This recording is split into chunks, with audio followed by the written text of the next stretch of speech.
She is an actor who you may have seen as Winona Earp on Winona Earp or Mrs. McMurray on Letterkenny, but now she is Dana on Dana's a cool name. I like Dana. Dana on Revival. Please welcome to the program, Melanie Scrofano. Thank you. Do I clap for myself? Sure. Yeah. There we go. That's the problem is though, is that on Zoom, it's like when on Zoom, no one can hear you clap. Like I didn't hear shit when you clap now. Really? Yeah, it just takes out the hot, like the super high sounds. Yeah, it takes out the highs and the lows. So like a big what about bang, this? it's like Nope.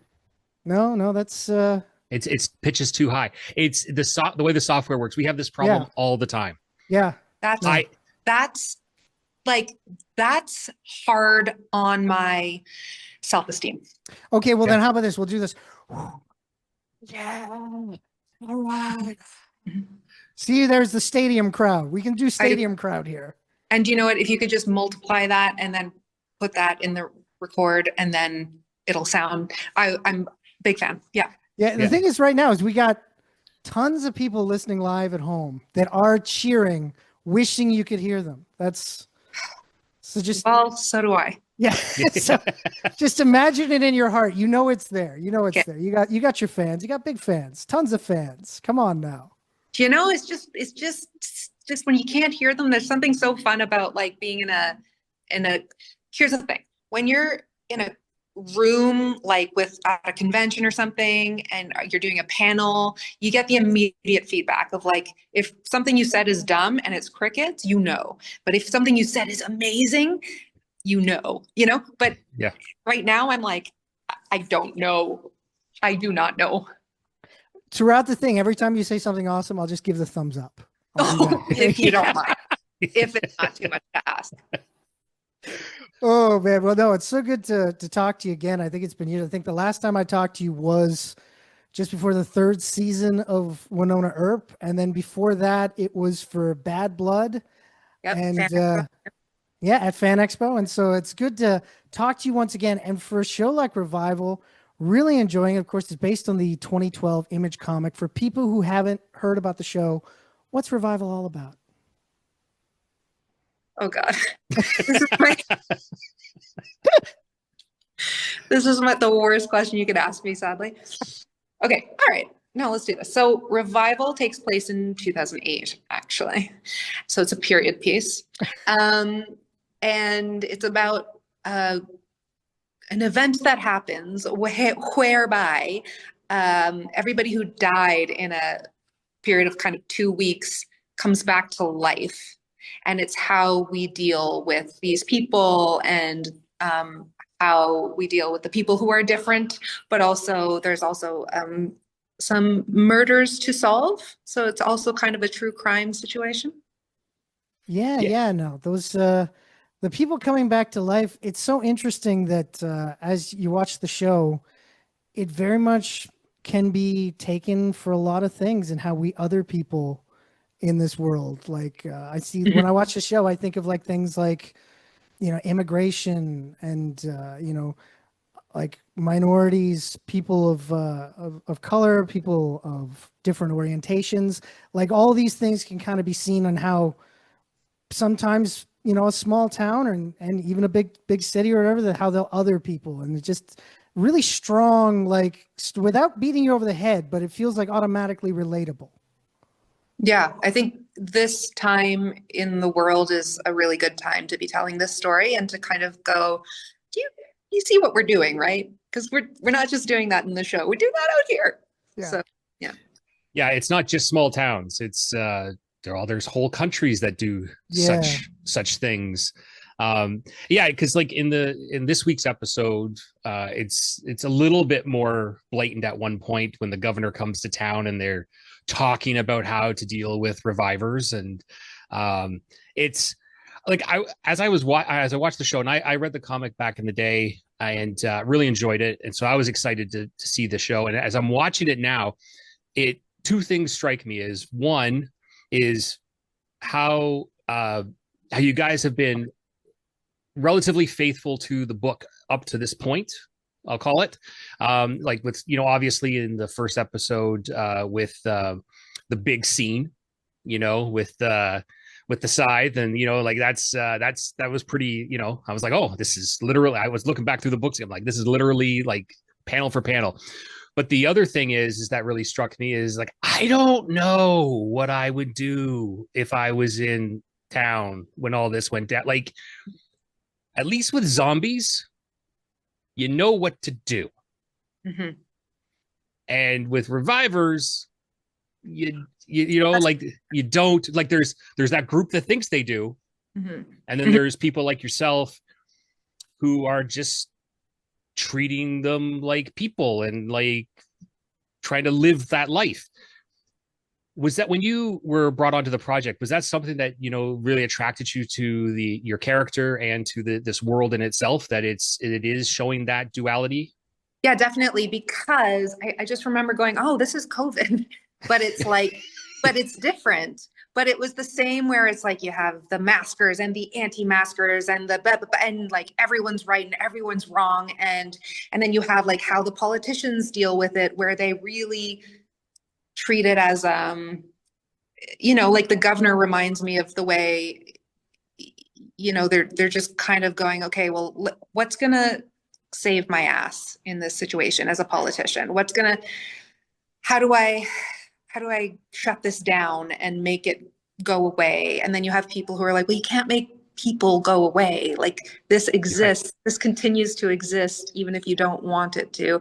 And I think but I love that I could relate to, like, even in episode 1, when Dana goes to the bar, and we all know what it was like during COVID to be like, I need some human touch. I need some human interaction. And I mean, I am married, but even just not in a non-sexual way, you're just like, oh my God, give me anyone for any reason. Like, I just am sick of my own home and my own head. But I loved that it was not talking about COVID, because that still is too close and too topical. And I felt like this, like you said, is a way to talk about things that are recognizable to us, but with enough distance that we can see it more clearly.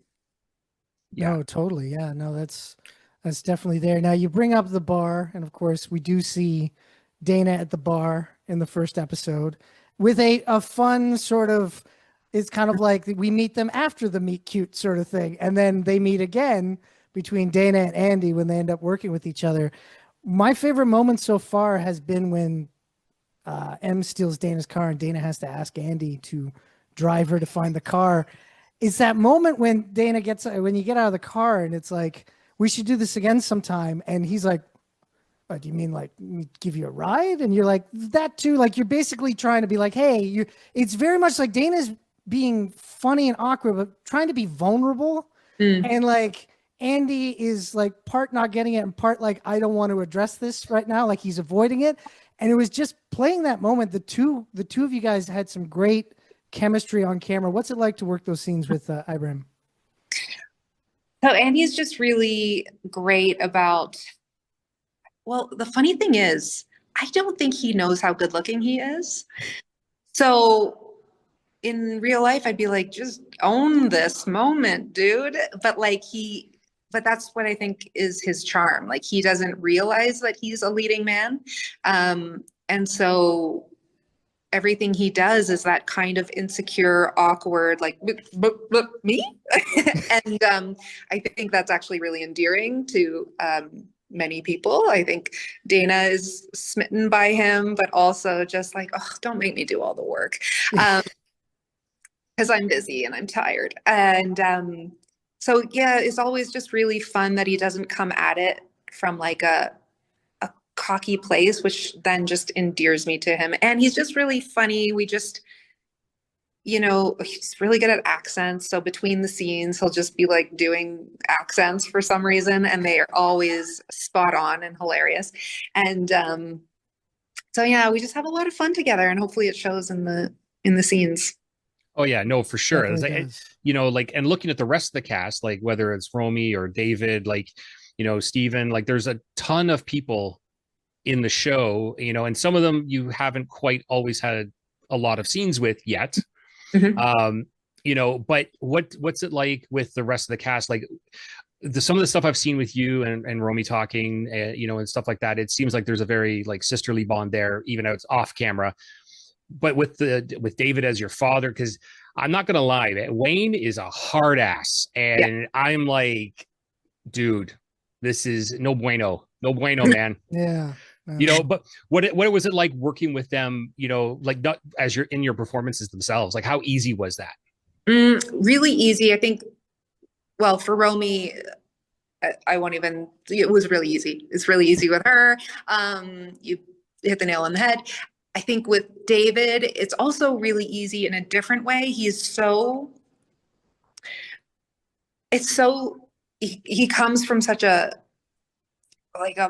balls to the wall place. Like it's so full on when he approaches you. So it's really easy as someone who plays his daughter to feel like there's no room left for me, because you're going to out loud me. You're going to out cop me. You're going to out height me. You're going to out everything me.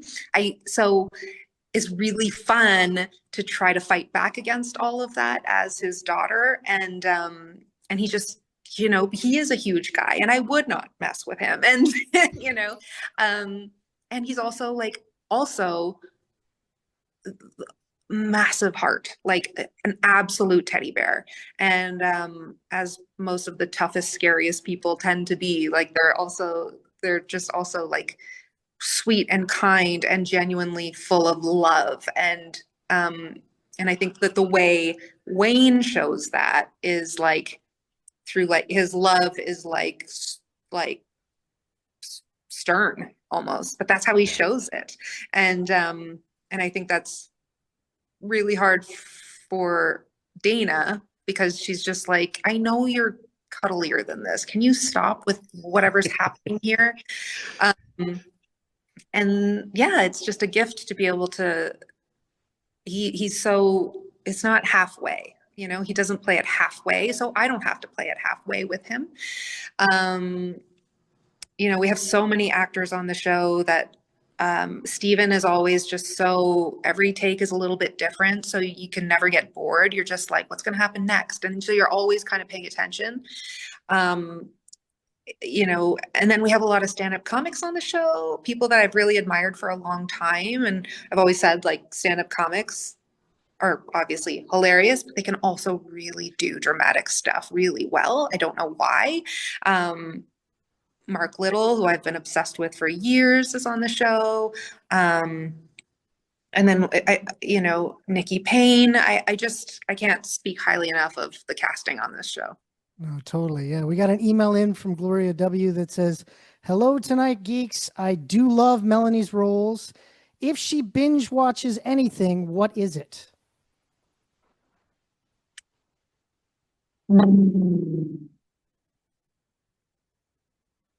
That's a really hard one. Okay, so here's why it's so hard, because I kind of sometimes watching TV and movies at this point feels a bit like homework, or it's a bit like, you've seen how the sausage is made. So now you're just like, well, you should have done this. Or I get really insecure because I'm like, well, I can't do that, so it kind of ruins it for me. So I think if I were to binge something, it would be like a docu-series. Like there was a really good one.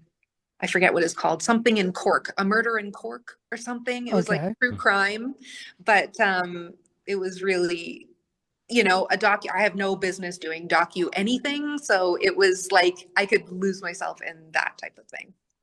Are you like this? Is murder your preoccupation in documentaries, or is it just like anything is okay? Like, are you like, because I like documentaries as well, and I watch like all kinds of things, but I do have a tendency to look at, I find music and like builders, and constructions and architects, things like that, for whatever weird reason, probably because I wanted to be one once. But like, is that like, do you have a thing, or is it just murder? Like, it's not murder. And the thing about the Cork one is that there's such crazy characters within this real village. Right. really like kind of like an acting exercise without feeling like you're studying acting. It's like, oh my God, I want to play her. I want to play him. But they're real people, so that's fun. But for me, I'm really into like, I'm into weird stuff, like really into like World War II Okay. documentaries. I'm really into, but like interesting ones, like not the ones that have been done 100 times. Navalny, things like, 20 Days in Mariupol. They're kind of, they're heavy, but they're just like the real, you're studying real human beings going through real things with the highest stakes. But you have to be in the mood. I'm not always in the mood. Oh no, that's I just want a Candy Crush. You know what I mean? That's fair. That's Yeah. fair. My God, no. With the show though, again, it's there's horror elements to the show, and there's some heavy drama, and there's moments of tension. But for me, I feel like the scariest thing on the show has got to be those chicken paintings. Oh my God. We got into that house and I thought I was high.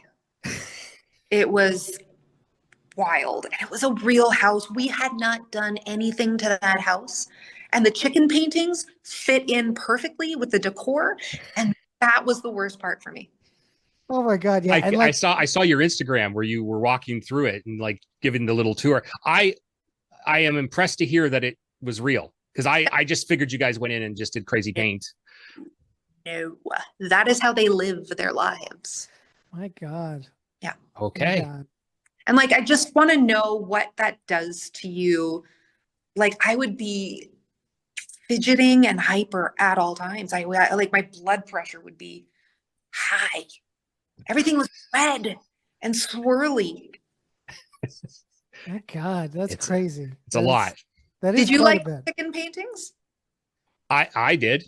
They're They wacky. they scared the shit out of me, those chicken paintings. And also the actress, she's so committed to the whole "my boys" thing. I find any older mother that refers to their deadbeat Right. sons as like, "Oh, don't touch my boys," blah blah blah, and all that sort of stuff, added with the chicken paintings, that's just like that creeped the shit out of me. It really did. Very strong Texas Chainsaw Massacre kind of Yeah, vibes. yeah.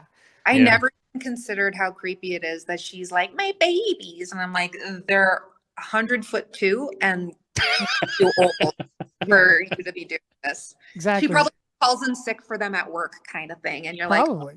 like, ick. Yeah, no, it's disgusting. No, but now in the behind the scenes thing, like you touched on earlier about how, it is great to work with Romy and everything like that. I know when you guys are filming, you had your entire family out there. Romy was alone. So your family kind of adopted Romy during the course They of the prefer her to me, which is annoying. Has that ever happened before, that you've suddenly gotten a new family member because of the show? Yeah, I think on Winona for sure. I think they're all still like, I'm obsessed with them more than they can understand. So yeah, when I imprint on someone,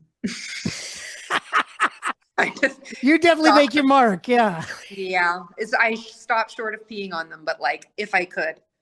I think that's a good place to stop. You get up to that point. I have a bar. Oh yeah, of course. It's low, but it's there. Yeah. It's I think that would be for sure the crossing the Rubicon if you started peeing on people's feet or something. Well, I do think now in show business you have to sign a bunch of forms that say that like, I will not harass anybody, and I'm quite confident that includes urinating on them. But then, of course, even out of love, you can provide your own forms to these people saying, "I give you permission to pee on me." I love where your head's at. There you go. There you go. I got my lawyer on that. There you go. That's perfect. Yeah, that's brilliant. Now, Melanie, I'm just curious because I actually recently watched something with another actor, and this question was brought up, and I thought I'd ask you about this, which is, no, it's nothing scary. Although I guess maybe technically illegal. I'm not sure. It depends on your point of view. Just hold on. Geek Hard does not support or endorse what Mr. Green is about to say. Okay, we can go. Are you also a bit of a lawyer? Because this is the second time. that you've pulled out some legal shit. I used to work for lawyers and it kind of stuck. There Gotcha. you go. Okay, Yeah. sorry. No, it's fine. So Melanie, I'm just curious, like, are you one of those actors that collects souvenirs from the jobs you've been on? Like, say, for example, like the gun from Winona Earp. Like, is that something that you took home, or is it like, do you have something else that maybe as a memento, or is that not kind of who you are as an actor and No, person? I'm a hoarder. I would fit in well to the chicken house. I do take I didn't take Winona's gun just because it's real and I have kids and I don't want to mess with a real gun in my house. I would have had to get my gun license. I'm not going to use a gun license. Let's be real. So no, I respect and love Peacemaker from afar. But I took the jackets. I also just like took a rock from where we shot on the homestead and nice. And just Winona's nail polish and put a little heart on it. Just to like, you know, remember that place by, what did I take from Revival? Oh my God. You took the side, right? You took the side. I like No, because Romy would have taken that if anybody took it.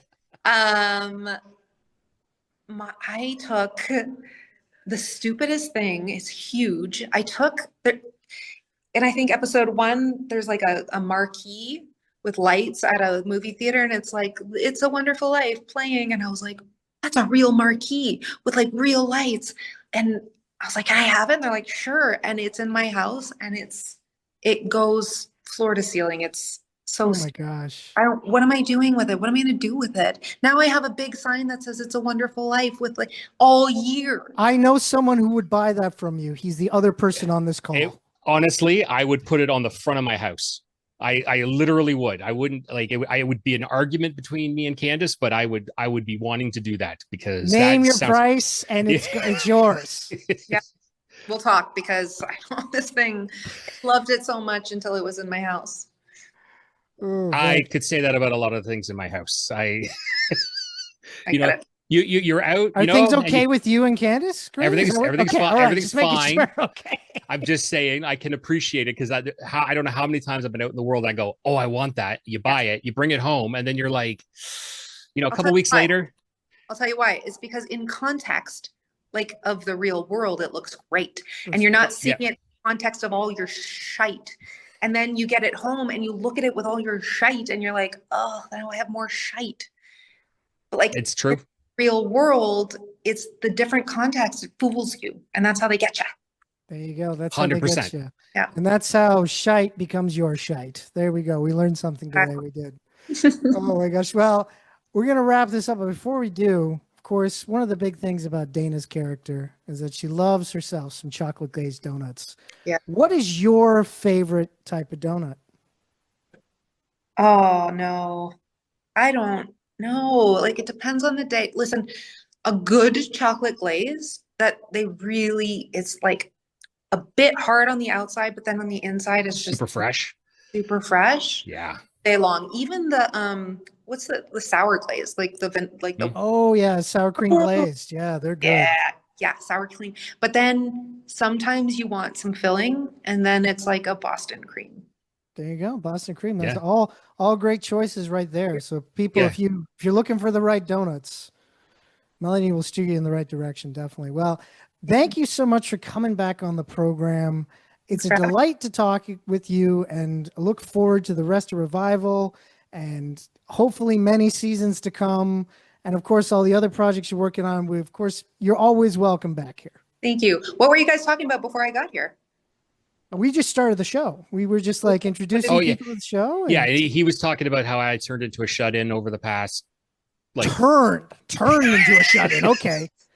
So while I say I would put it on the front of my house, I would never see it again if I got the marquee.